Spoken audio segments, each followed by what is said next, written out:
Hey, hello, we have Carl Tasca Jr. here and my cousin Bob Tasca III, live at Tasca Ford, the #1 Ford dealer in the world, Cranston, Rhode Island. A couple questions for you, Bob. First of all, you had a very successful alcohol career. Now you've gone to Top Fuel, which he's crazy. I sell him. He races them. I don't want to race them. So just tell us the difference, Bob, and what the car's like.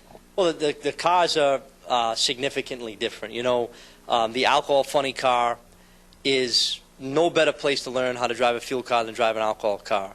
You're shifting. There's a lot going on in the race car, and I think you know, with the wheelbases being similar, a lot of the characteristics of driving the cars are the same. Biggest difference is in an alcohol car to 100 feet out, a lot more going on in the race car. Shifting, staging, a lot more margin for error. After 100 feet, things start to change. After 300 feet, it really starts to change. The fuel car, most of the driving is done from 300 feet to the finish line. One of the biggest differences for me, though, is actually gauging the finish line. At 263 miles an hour versus 320, you'd say, well, gee, you know, it's 60 miles an hour difference. That's 60 miles an hour in such a short period of time.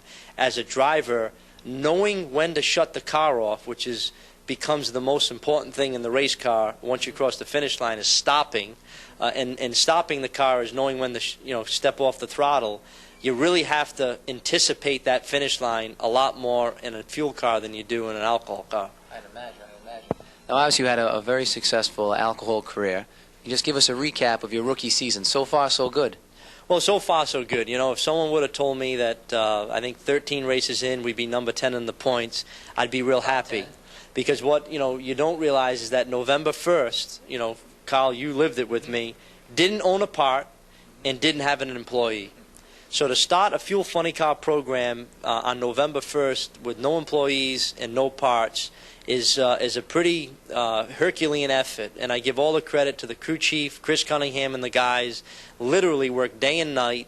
We didn't leave Rhode Island until January 21st to be in Phoenix on the January 23rd with a race car that has never been gone down the racetrack, a two-rail car, the new style two-rail car, with a very green team, a really green driver with no license, and had to be in Pomona with 150 Ford executives 2 weeks from that day. So to go from there to where we are now is really a tribute to the team led by Chris Cunningham, to be number 10 in the points, and it really is a horse race. The difference between being in number 8 or being in number 15 right now is a couple rounds of racing.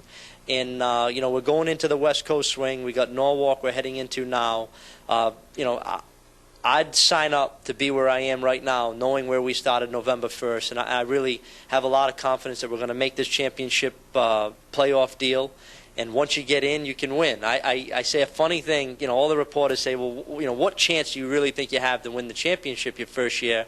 I said, what chance did the New York Giants have to beat the New England Patriots? That's a sore point. That's a sore point in Rhode Island. Very sore point in Rhode Island. I'm a Patriots fan, but the truth is, all things are possible. You got to get in to win, and that's really what we're focused on doing. And obviously, we got a lot of excitement going into this weekend. Absolutely.